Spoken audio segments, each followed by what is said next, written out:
Okay, Jamie Wheel, just in case you were not here yesterday for his, and I'm not exaggerating in the least, truly amazing talk where he just brought great insight and wisdom to the whole picture of what's going on.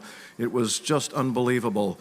So if you were not here for that, again, if you want to know more about him, I don't want to take time away from his talk to go into any detail about his resume or bio. It's all on the website. He's just doing fantastic work with the Flow Genome Project. He has been the author of Stealing Fire, which has sold hundreds of thousands of copies and been nominated for a Pulitzer Prize. And I'm sorry to say, he is a genius. Please welcome Jamie Wheel.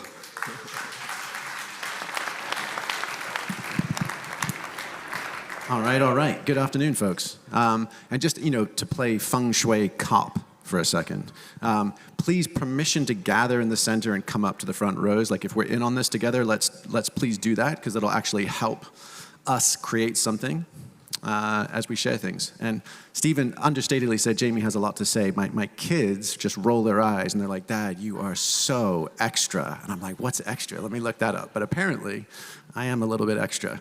All right, so what I figured we could do today, there's obviously what we touched on yesterday as far as laying out the toolkit for building ethical culture with transformational technology is a piece of a much bigger framework.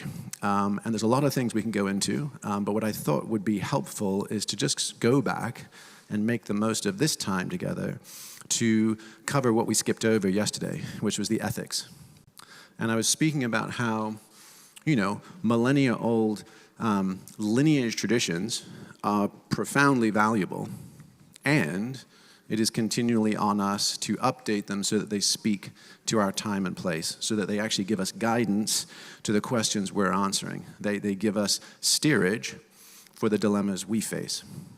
And I also mentioned that one of the unique challenges of the psychedelic experience versus any other form of spirituality, religiosity, or personal development is that they are so inherently, structurally antinomian, which is just a fancy way of saying you're not the boss of me, right? Antinomian means a resistance to hierarchical authority and thought structures, which is why they haven't been widely distributed outside of tightly held lineages and traditions, because they tend to blow apart systematic organization. So as a result, right, we've sort of left behind the moral binaries in the Abrahamic Judeo-Christian traditions in particular of the Ten Commandments, right? Those are thou shalt and thou shalt nots. They are rigid, they are inflexible, even though there's obviously shit piles of interpretation, right? That's actually how they live. So the question is how do we, and we still need to steer this thing. Because if we are all having these experiences, getting booted on up to the mothership, coming back down and inventing for ourselves on the fly in these patchwork piecemeal ways, how ought I then live? It's problematic, subject to an awful lot of thinking errors, an awful lot of solipsism and narcissism and magical thinking and escapism and all the other schisms. So, in place of 10 commandments, can we come up with something that is what is known in developmental psychology as a liberating structure? So a liberating structure is like training wheels or spell check. They're there to catch you if you're about to put it in the ditch, but if you've got your balance, right, you don't even notice they're there.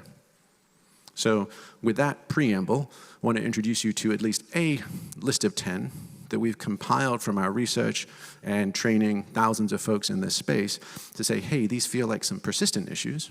And if we use these suggestions, right, not commandments, but suggestions, can they help us move a little further, a little faster together? So the first one, so A, is that okay? So that's the framework.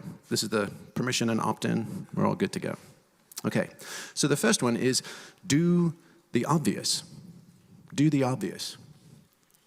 Right, there's an entire industry around biohacking and bulletproofing and cutting corners and personal optimization and sleep tech and butter in your coffee and paracetam and stacking nutraceuticals and zapping our brains with 9-volt batteries.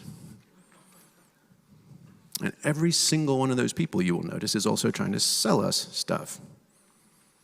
And it can become a massive, massive distraction from the broader human project. Because the question that it always begs is, okay, so now you're bulletproof. What bullets are you going to stand in front of? Who are you protecting? So in a nutshell, and this just blows up a billion-dollar industry, sleep deeply, move often, get outside, eat real food, mostly plants, not too much, Michael Pollan 101, bathe regularly, super hot, super cold, the Finns do it, the Japanese do it, the Turks did it, the Romans did it. It's awesome. We shouldn't be doing sleepy 3-minute showers. Like, settle into that. Make and play music. There's strong evidence that music and rhythm precede language. Breathe. Deeply, skillfully. Use it to regulate. Grieve. Weep. Don't whimper. Make love. That's it. Give thanks. So now we can just dispense with the entire self-help, personal growth, biohacking, and optimization industry and move on to number 2. Don't do stupid shit, people. Right? We've never had access to more transformative, powerful technologies ever, and they're all absent lineage, traditions, and controls. So we are on our own recognizance for playing with these technologies. So don't end up in a cult, a body bag, a jail cell, court, rehab, or the loony bin. All right? You would queer the deal for the rest of us and provide the moralizers who are desperate to lock their shit down reasons for doing so. We are all inadvertently walking the left-hand path, right? We've gone from thou shalts and thou shalt nots, the orthodox right-hand path, to the left-hand path of it's all good, work with it.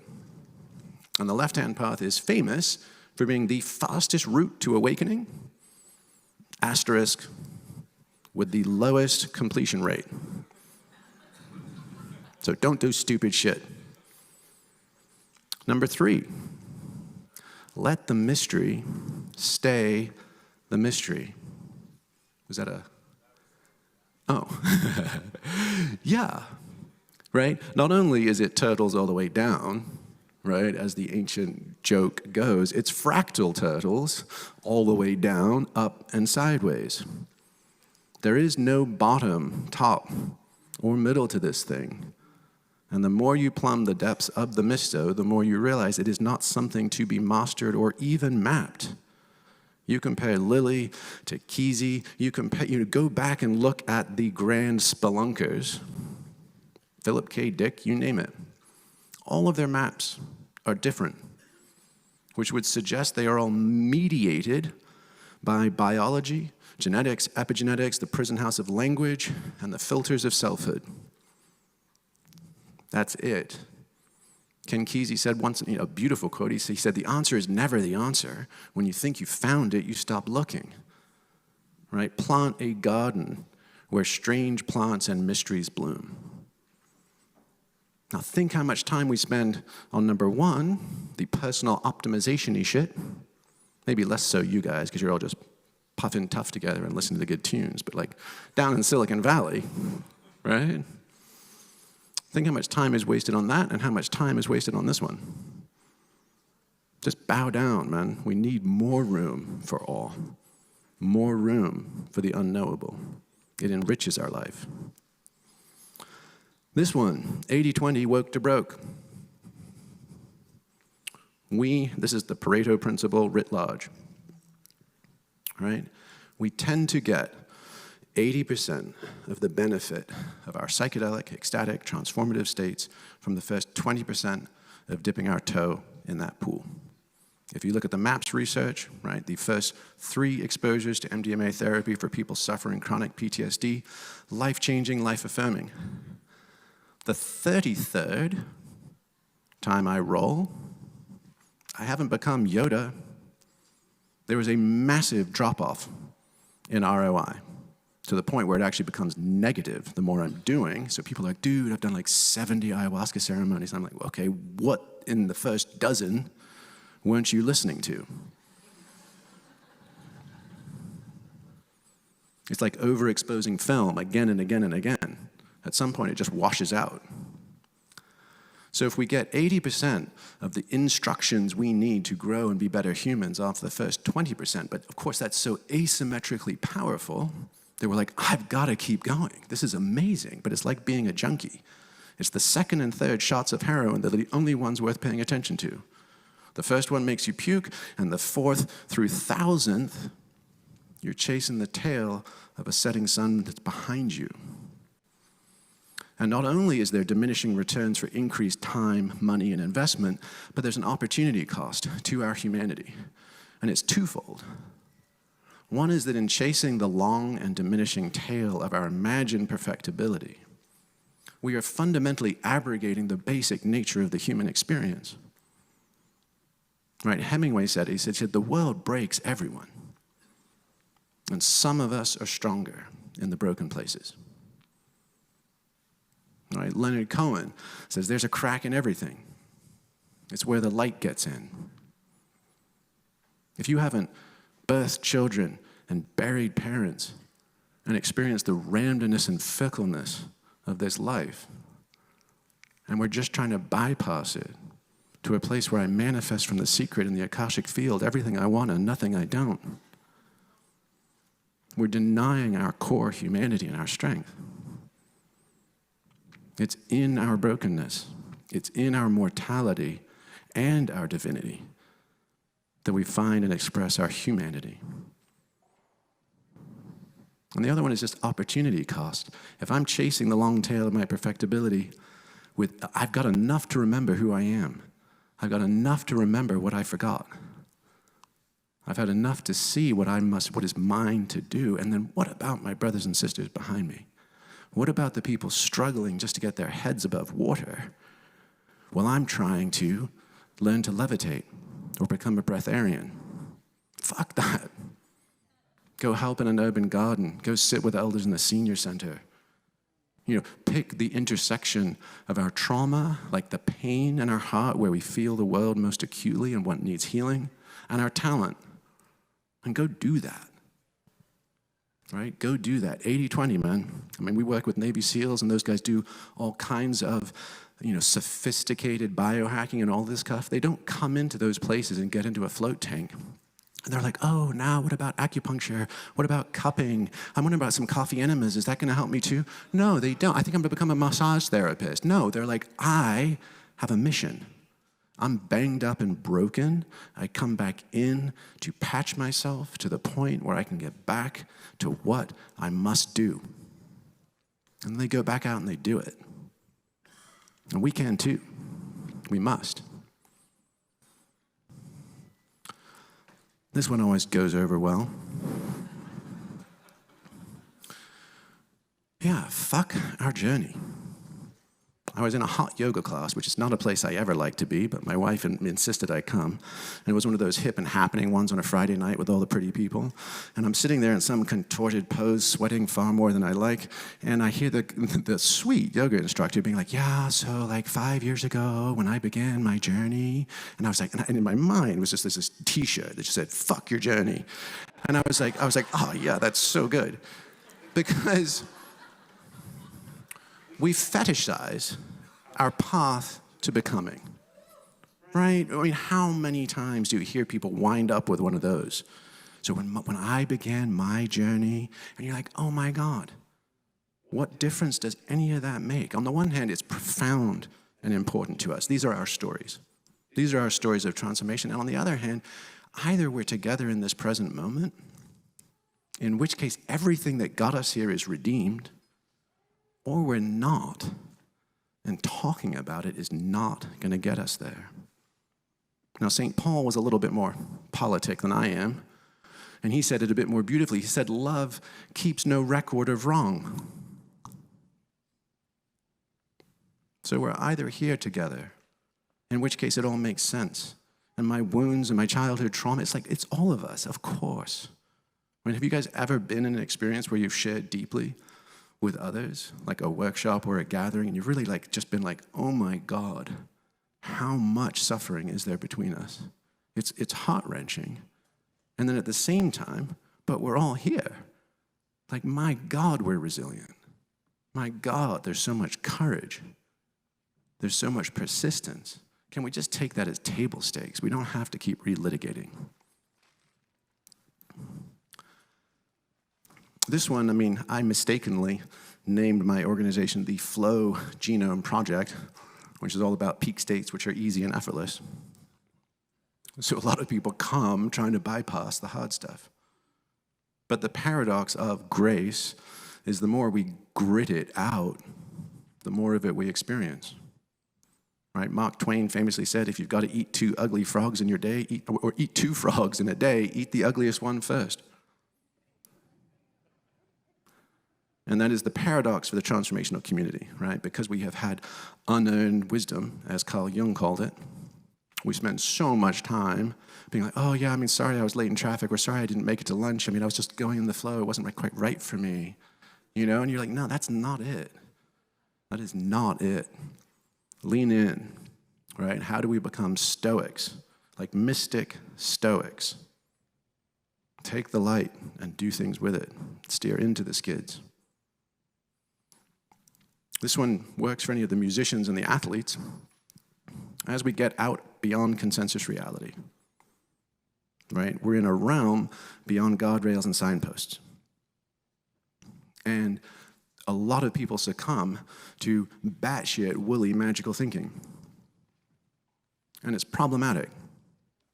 So a guideline from music, if you think about any good band, I mean, you could use the Grateful Dead, you can use Fish, you can use anybody who's played improvisationally, you can use West African drumming, you can use any kick-ass tradition. The further we get from the one, right, from the home beat, right, while we're soloing, while we're jamming, and come back and stick it for the chorus, the more delightful the journey.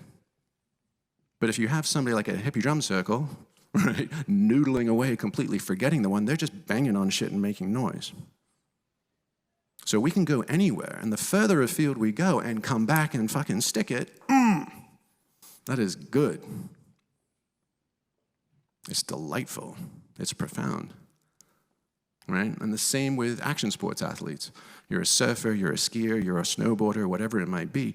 You can give up the one, the hara, our center. You can flip and spin and twist, right? If you come back and stomp it, oh my God.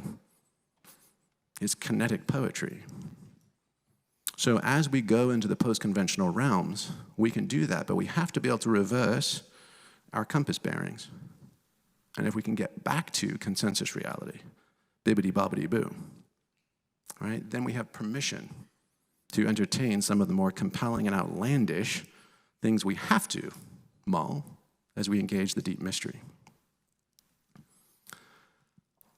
This one I remember telling a friend way back when. Whatever we think we find, right? We get that huge dopamine hit of pattern recognition and certainty, and it's overwhelmingly true for us in that moment. Hold it loosely. It's not that either, because the moment you take a lowercase t truth and presume it's a capital T truth, it becomes wrong just by overextending its boundary. So taste all and hand the knowledge down, as Gary Snyder once said. And that idea of you can no more become fully enlightened than you can become fully educated. So keep going. And by the way, sidebar, functional definition of enlightenment can be nothing more nor less than the ability to match your state to the task. That's it. Right? If I'm in a bar fight, I want to be clear-headed, I want to be situationally aware, and I want to be ruthless, as I need to be.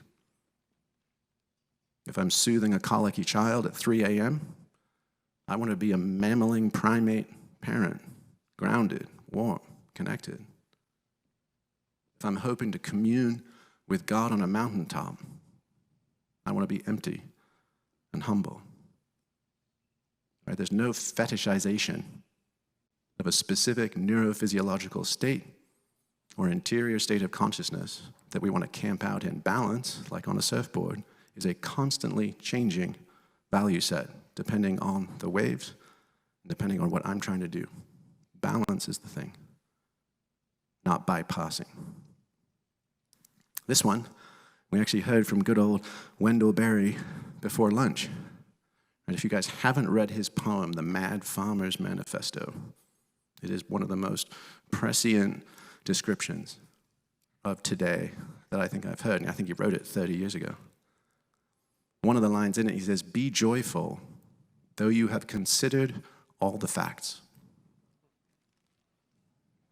And I'm literally living by that one this year, especially with all of the climate reports and the intensification of things going on around the world.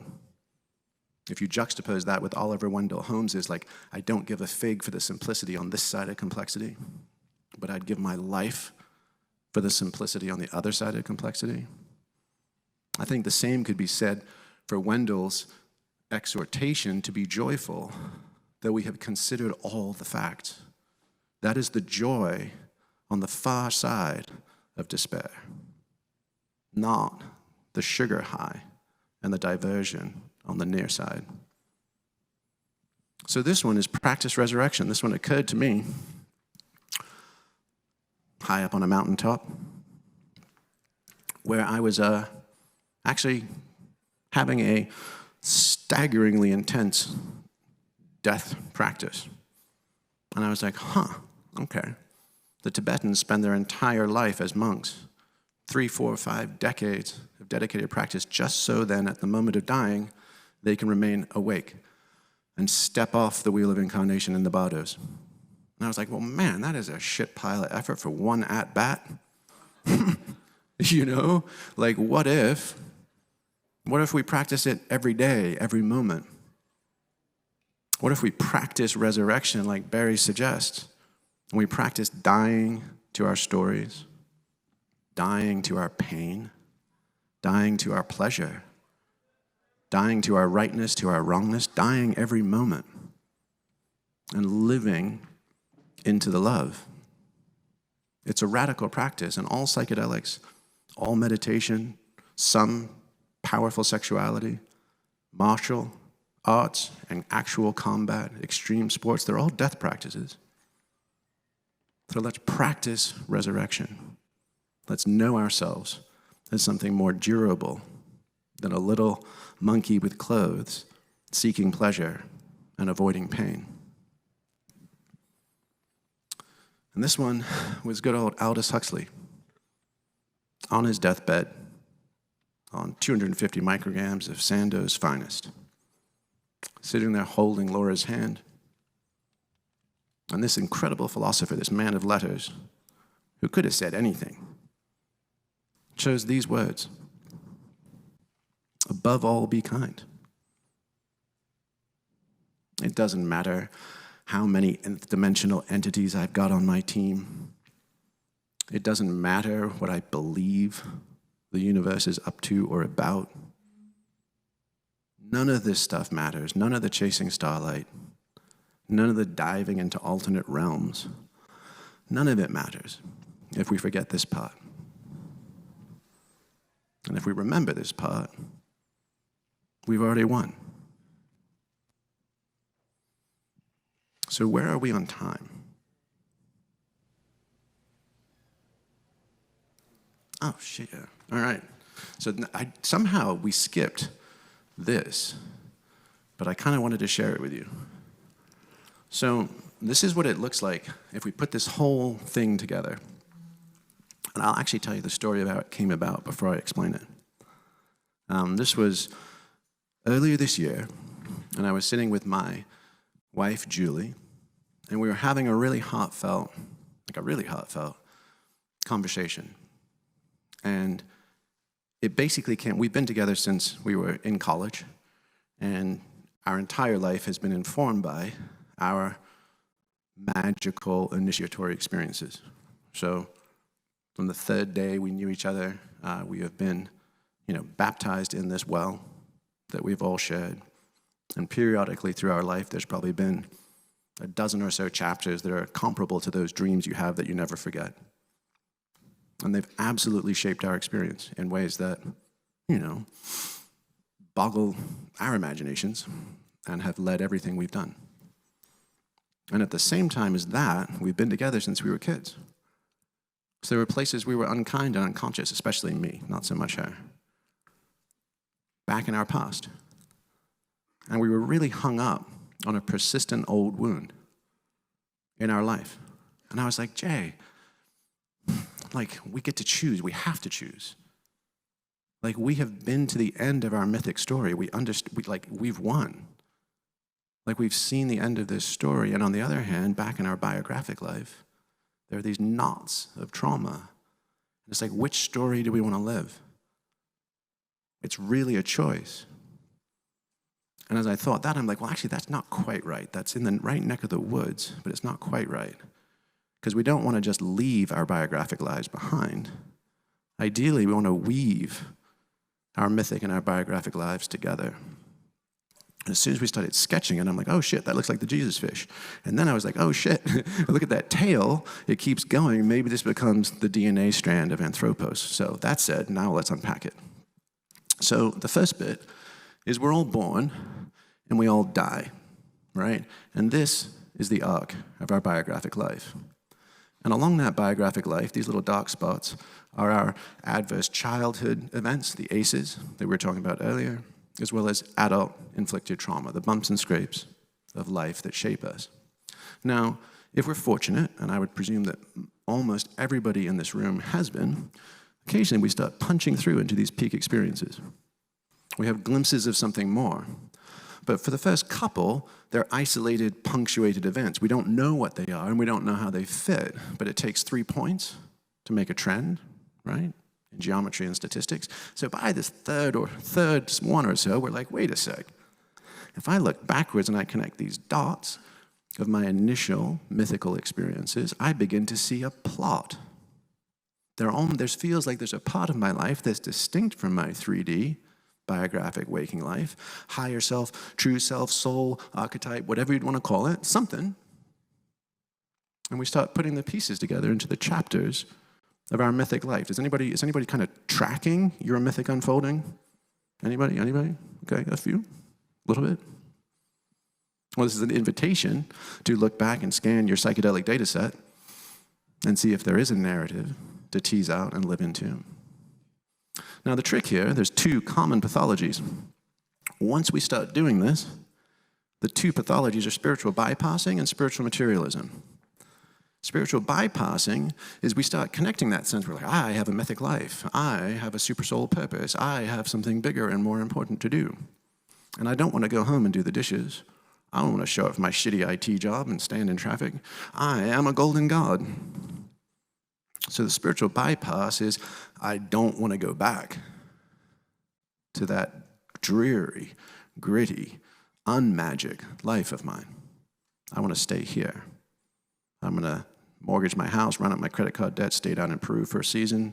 I'm going to change my name. I'm going to start dressing like it's Burning Man every day of the week. Have you seen my bindi, bro? That.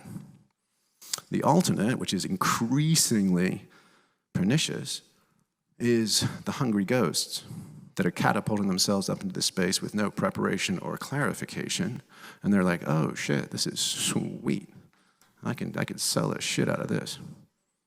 So now I've gone down twice to Peru to trip balls myself. My 3rd time, I'm selling $10,000 workshops to download the Akashic Wealth Codes while engaged in plant medicine on my infomercials, while walking around with a selfie in my Airbnb mansion in Bali, telling you that you too can have all this if you come and join us and try that. So that's where we are. So now moving forward, this is the experience, right? As we stitch these together, right, these peak experiences give us the experience of what Philip K. Dick called anamnesis, the forgetting of the forgetting. We remember what we forgot. It's profound, right? And then we get stitched down here, beat to hell. So this is the ecstasis, the peak experience. The catharsis, coming down and mending our wounds, and doing it in relationship with each other. And if we can do that well enough, we can bend and intersect these two lines. And instead of just getting to the end of our physical life and dying, we can die and be reborn in a DIY Gnostic initiation. And Plato said this about the Eleusinian mysteries. He said, the mysteries don't not only teach us how to die a better death, they teach us how to live a better life. Goethe said, until you know the secret of die and become, you are a stranger on this earth. And from here, once we have self-initiated, right, we have seen the end of the story. What does it look like and what do we do? And generally, I'm super averse to breaking any of those 10 suggestions, right, about stories and personal narrative. But if we look at where we are in the world right now, if any of you have done serious study on existential risks, climactic trends and dynamics, geopolitics, macroeconomics, you name it, all of the linear trends go tits up in the next 30 years. It's really grim. The only asymmetrical hope we have is Satyagraha, unleashing soul force, unlocking our collective humanity to say enough is enough. We take a stand. We take a stand here, right? And I don't know if you guys have experienced this, but I have enough times I'm paying attention to it, which is stepping out, being blessed enough to enter sacred time, right? That intersection of Kairos and Chronos, right? That is the rosy cross of cosmic Christic initiation. You're like, oh shit, we're in the garden. We've seen how this all goes down. And how does it all go down? Somehow and possibly, goodness prevails. And you come back into our meat bodies, into 3D time, space, identity, and you're like, wow, I've got a glimpse at how this whole thing ends. It's amazing. And we win? So what do I do now, coming back to inhabit and live out in chronological time, my lifetime? And is this Calvinistic predetermination? Oh shit, God's already chosen who's saved and damned, so I don't have to do anything. Doesn't seem like it's that either. It seems like, hey, goodness prevails at the end of time, but it was a 49-51 nail biter in double overtime. So all of our best efforts are required, right? So we can come back to these middle chapters and we can live them with joy. We don't have to be contracted. We don't have to be scared. We can be bold. We can be courageous. We can be playful, provided we've initiated ourselves into our full humanity. And there's a story, my advisor in graduate school was Vine Deloria, who was the Lakota lawyer for Wounded Knee 73, if you guys remember that, Leonard Peltier and that whole scene. And he shared a story about the Lakota warriors and the Owl Medicine Society, right? And the Owl warriors were basically the baddest. They were the OGs of the entire Lakota warrior class, which was pretty badass in itself. And they would wear a sash. And the sash was for one purpose. It was during battle. It was a time to actually take a stand. And they had the sash tied around their waist. They would tie the other end to their lance, and they would slam their lance into the ground. And they would be standing there, and they would sing their death song. And it basically meant, today's a good day to die, and I do so without regrets, or I'm the last motherfucker standing. And there's a beautiful twist to this, which is the only way they could escape that almost certain death sentence was to be freed by one of their brothers, another one of the Owl Society members. So what is our equivalent to that? How can we look our brothers and sisters, our lovers and our partners, our elders and our children in the eyes with open hearts and say, this is my stand. I take it joyfully. I know how this all ends. I accept that my life always was forfeit, and the only thing left to do is to offer myself fully, joyfully, creatively, on behalf of us all. Thanks very much, folks.